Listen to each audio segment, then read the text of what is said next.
Hello and welcome to the programme that is, after 2 years of COVID restrictions, able to bring together again BBC specialists and the foreign correspondents who write, blog and broadcast from the Dateline London. With me in the studio are Stephanie Baker, senior writer at Bloomberg News and Bloomberg Business Week, Mark Roche, Belgian economist and journalist who writes for the French news magazine Le Point, and Clive Murray, BBC News presenter and long-standing foreign correspondent. As the song goes, it's so nice to have you all back where you belong. Thank you very much for coming in. Now, how to read the last 7 days in Ukraine. On the one hand, Russia has been shelling residential areas of Kyiv and now attacking Lviv as well, heightening fears that it was about to surround the capital city. On the other, signs of progress in the talks between the two countries. Whisper it softly, has sanctioning the Russian economy begun to work? Stephanie, you've been looking for Bloomberg at the sanctions situation. Are they starting to have an impact? And what are the problems that still remain? Well, clearly they've had an immediate impact on the Russian economy. The ruble crashed. Russia's on the verge of a default.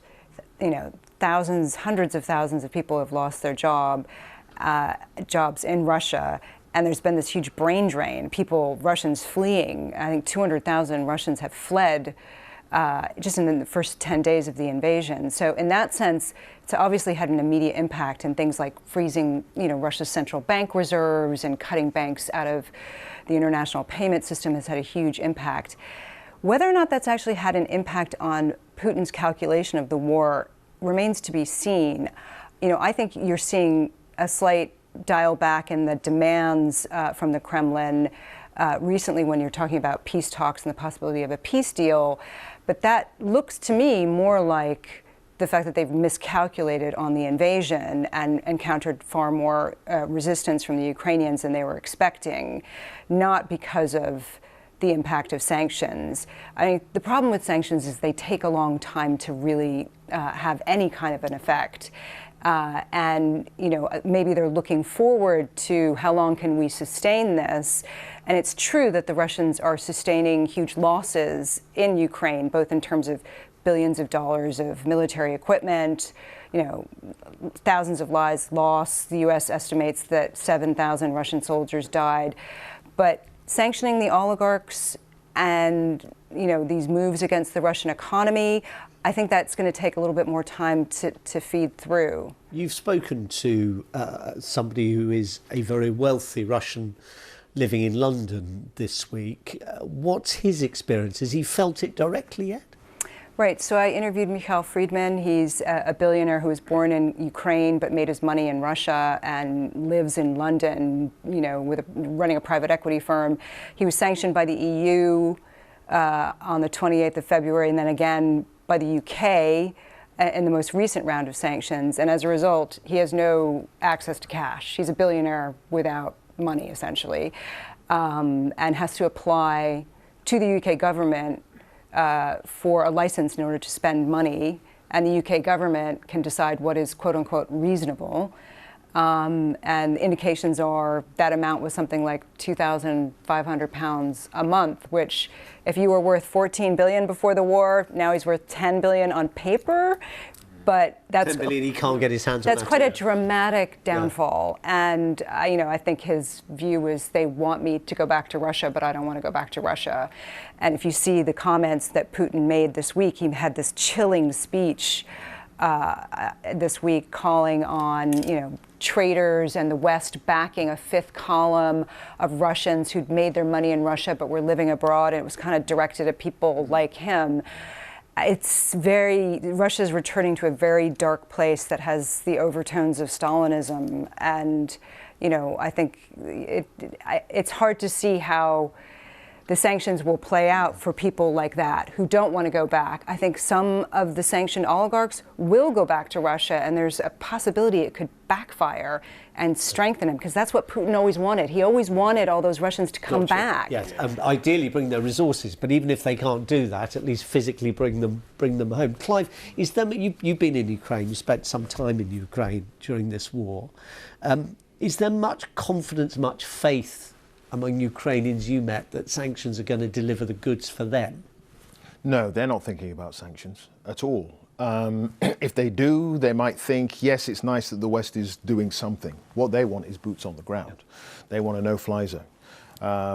They want potentially, when it comes to sanctions, a trade blockade, for instance. That might be something that might prick up the ears of your average Ukrainian. But no, ultimately what they want is force to be applied. And I agree with Stephanie, the sanctions take a long time to bed in. The suggestion is that at some point, GDP could fall anything. I think JP Morgan suggesting 12%. Some estimates put it at 30%. 35%. 35%, yeah, absolutely. Global Which GDP, no, Russian GDP yeah. because of the sanctions. Yeah. Now that is crippling. That's Yeah. taking the country back to the 1990s. But does Putin care about that? Yes, but he'd rather have military success. And it's the fact that the troops are having problems on the ground, bogged down.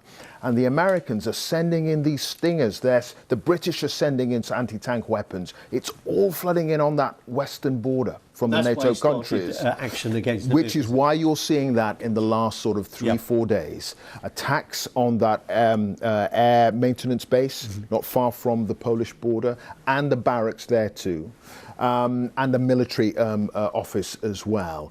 A reminder to the West that you're supplying these Ukrainians with all these weapons. You are directly in our line of fire. But it's the fact that he's bogged down in Ukraine that's changing perhaps the perception of this war for him, and not really, I think at this moment, sanctions.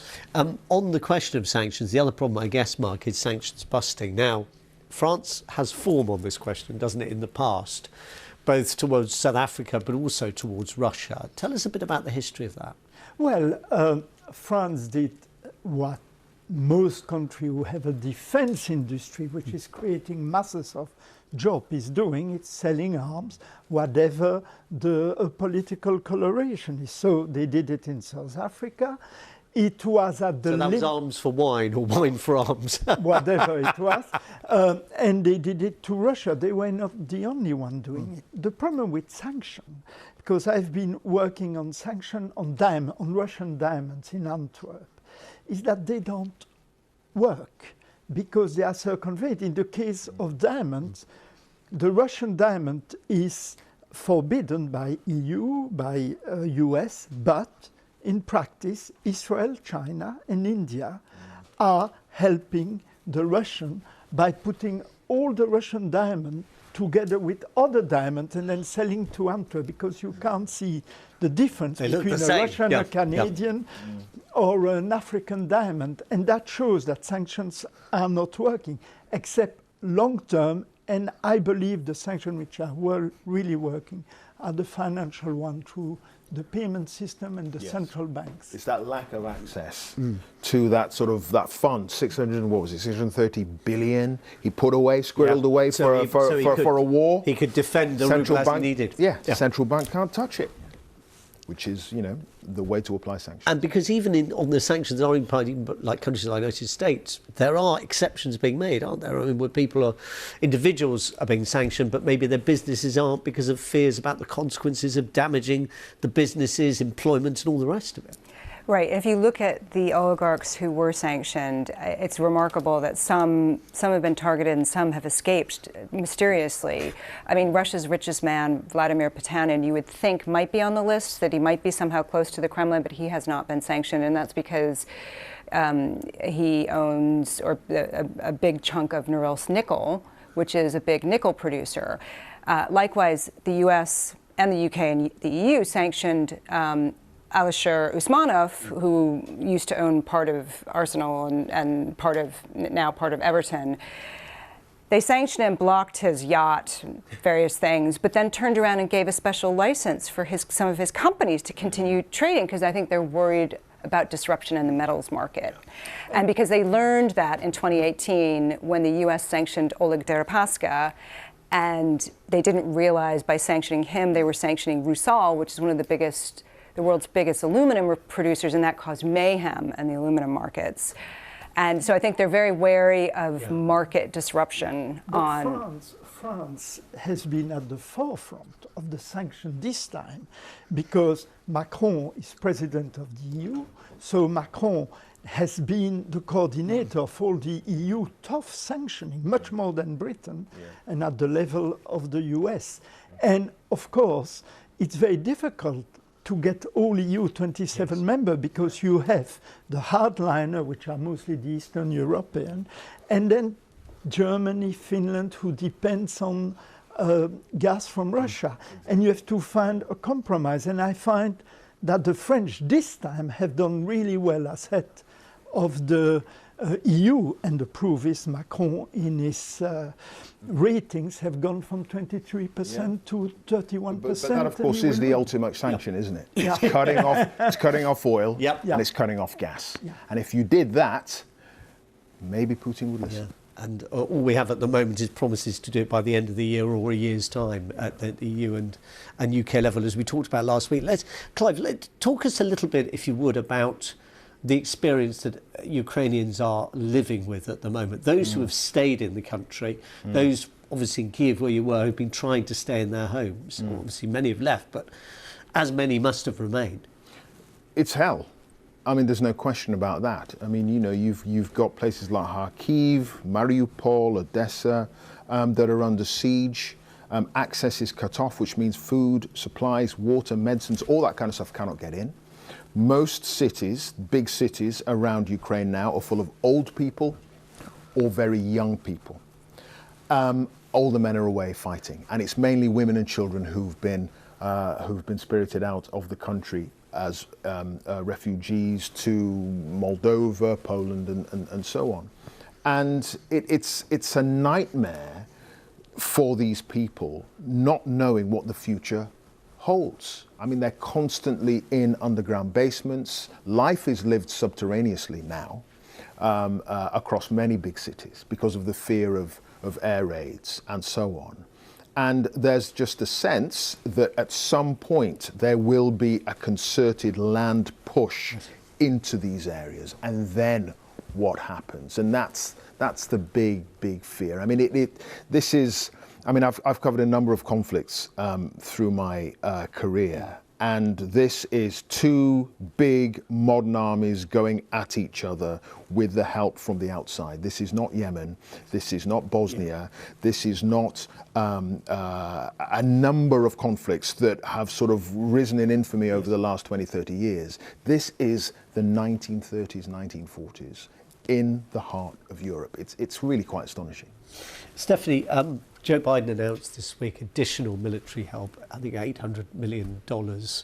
He was very keen to stress that some of that money, if not a large part of it, was going to be on anti-aircraft operations, presumably a kind of a signal to Ukraine, to his NATO allies in Europe, that having blocked Poland transferring its aircraft via the States to Ukraine to help the Ukrainians, that he was doing something concrete.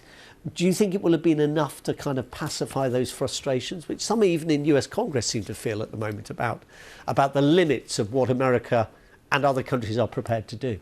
Right. I mean, he's trying to do as much as he possibly can without antagonizing Putin further. President Zelensky gave this address to members of Congress this week and, underscoring the need for additional help. I think the military support is the least that they can do, and there's probably more they can do.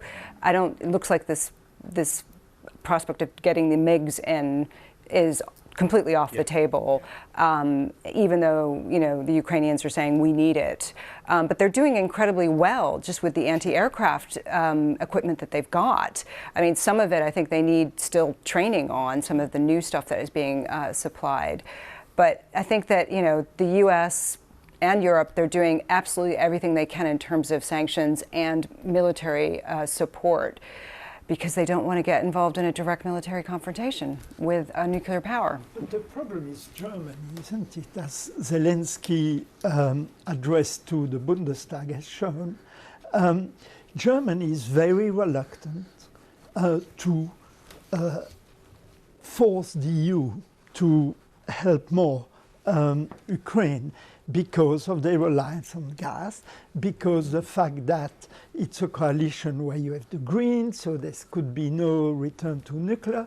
They've done a great effort with defense by increasing, but that takes time. Yeah. And on the whole, the the Germans are really, for the first time in Europe, in the EU, completely in the back. They are not participating. Now, just on the NATO side, Jens Stoltenberg, the Secretary General, announced this week there's going to be a special summit on the 24th of March. Joe Biden says he's coming to that, which presumably is an indication about the need for some FaceTime again between the NATO partners. Is there any prospect, you think, of that signalling any kind of change of approach by NATO? Well, obviously, there will be a much tougher attitude because of the pressure of public opinion in every country, which also discussed about what we are seeing on television and the refugees and all that. The problem again is Germany, because if Biden doesn't persuade Schulz to get along with all the Europeans, the Eastern Europeans, to reinforce Ukraine, Europe won't be able to do more. So the US I think, will not do more either. And as a consequence, it might be a missed opportunity, this NATO meeting. Just picking up on that point, I think you are going to see a shift with NATO's attitude. And I think what NATO has been doing since this war began is say what it's not willing to do. Yes. I think you're going to start seeing a bit more of a proactive move towards saying what they will do. Because I was wondering, why does President Zelensky keep banging on about a no-fly zone when he knows they're not going to give him that? Yeah, but there may be levels beneath that. Right. And it may well be that, you hear certain announcements that might suggest that there's going to be a little bit more active a role. But Stephanie's absolutely right. The last thing you want is annoying a nuclear power with someone at the helm who's willing to push the button. Now, compared to Leonid Brezhnev or Gorbachev or any of the former Soviet leaders, none of them, I suspect, were willing to press the button. I think there's a belief that Putin might be one of those guys. And there is part of an aspect here, isn't there? Because Putin is he's not a leader who was born during the war. He's of that generation who don't remember that, as most of our leaders don't now. And certainly in Soviet times, where leaders tended to be older, not almost universally, but mostly, presumably that is a significant change. Somebody who doesn't remember what total war is like and what it did to Europe. In the Khrushchev, of course, back off. He backed off. Which was a great. And he didn't remain leader for very long, which may be another lesson. I don't know if that's really the issue that might push Putin over the edge or not. I think there are other things going on. Absolutely. I mean, I think the interesting thing about, there's been some signs of hope that maybe we could get some sort of negotiated peace deal. But, people think about it as, the Ukrainians and the Russians sitting down across that table. But the other party is NATO, the US. They can't do a deal without, some sort of, for instance, I don't think Russia would sign up to any kind of deal without a promise to roll back at least some of the sanctions. Maybe say, if the Russians decide, agree to withdraw some of their troops in exchange for the lifting of the restrictions and the freezing on central bank that would reserves. have to be part of the deal, I would have thought. So it's not a very simple calculation or negotiation, because there's this other thing hanging over the negotiations that could influence it. Is that your sense as well, Mark, that Putin is not interested in a deal? Not at all, or right, just right now on these terms, because some of the mood music this week has been a lot more positive. And I mean, effectively, it looked like President Zelensky was conceding neutrality. Yes, I mean that Ukraine is neutral will be for sure that they won't join the EU. It was never a question to join NATO anyway. It's an excuse of It's kind of an Aunt Sally so using the question of neutrality. Something to knock down. Yeah, the question of neutrality is de facto guarantee. The problem is that you could have a situation of World War I situation, a complete military stalemate, and then that won't push Putin to, because he'll be quite happy with the separation de facto between East and West Ukraine, so that won't push him to compromise. I mean, in a sense that, Boris Johnson said it this week, the British Prime Minister, Nick Clive, that he thinks the terrible mistake was 2014, when the West didn't do enough to respond to the annexation of Crimea. And having already accepted that part of Ukraine is not part of Ukraine anymore, it's quite hard to go to war over, let's say, Donetsk and Luhansk. I mean, look, he's starting with Ukraine. I would go back, with Crimea, sorry, I would go back to 1999 in Chechnya, frankly. Yeah. I would go to Aleppo and Syria. Yes. I mean, we had all this stuff, didn't we, with Ben Wallace talking about appeasement at the beginning of the war. Yep. The appeasement began Yes. in 1999. It is as simple as that, when Grozny was leveled. And that is where the West fell down on its own principles. Yes. And everything that it believes it stands for. For some reason, none of that mattered when it came to massacring people in Chechnya, and that is where this whole crisis starts. I think the real question here is, this only ends with some sort of negotiated settlement, and what Russia has demanded, which is recognition of Crimea as Russian territory, allowing Donetsk and Luhansk to be recognized as independent states, and neutrality for Ukraine. Now, the neutrality for Ukraine, that's the easy part, right? All those two other things are really, really hard for Zelensky to accept. And I don't see how you get to a deal without solving those two things and him saving face. So you have a situation where Putin needs an off-ramp, but Zelensky needs a deal that he can sell to the public. And in a weird way, Putin has an easier time. He can try to dress up whatever deal he gets and deploy his propaganda machine to sell it, to say it's a triumph. And no one, the access to independent media has been completely cut off in Russia. So he has a much easier time. Yeah, I mean, the Ukrainian people say, look, we've gone through all this. My house destroyed, my family destroyed, cities leveled. We go through all this, and you give him you give him Crimea, officially give him Crimea, and you give him that sort of, quarter of the country in the east. Hadn't they already done that with the deal that was negotiated in Minsk, hasn't it? The Minsk process effectively done that anyway. I think most not de jure. I think realistically, most Ukrainians, would not be expecting Crimea to be, I think they've given up on it. But Clive's point's an interesting one, isn't it? Because of what they've gone through what they've now, suffered that's now. Changed almost. Exactly, that's probably changed that calculation. Possibly. Yeah. I think there's an even harder thing is look at the Russian advance in the south. They've actually made more gains than, that's where they have been somewhat successful. So what do you do with Mariupol? I mean, they're trying to build this corridor. Is Putin really going to withdraw from those areas? Unlikely, highly unlikely. So, there is one option of a negotiated settlement, but the other option, which is looking pretty likely, is that this grinds on for months and months, if not and we longer. haven't mentioned China in all of this as and well. I wanted to come on to this because Friday there was this discussion between President Putin and President Xi. That has huge potential.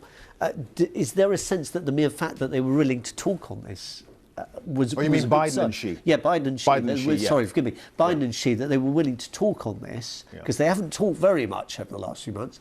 We've had one other phone call, didn't we? Great efforts to get that. Is that a good sign? Is that a positive sign? Do they both have reason to want to get this resolved? It is a positive sign, of course. I mean, the only way Russia escapes the punishing sanctions regime is if China comes and bails them out, either with potentially military support or buying more oil and gas and keeping the Russian economy going. So, China is a really crucial player here. If they decide to, help Russia out, this could go on for quite a long time. But they are vulnerable to sanction, of course. If the West put the same sanction on China that they've put on Russia, which is what Biden has threatened to do. Which Biden has threatened to do. That could work to make China hesitant to help Moscow. But also the fact that Russia being in league with China, they had the, a no-holds-barred pact just before the war started. I mean, does Xi want to be saddled with a loser?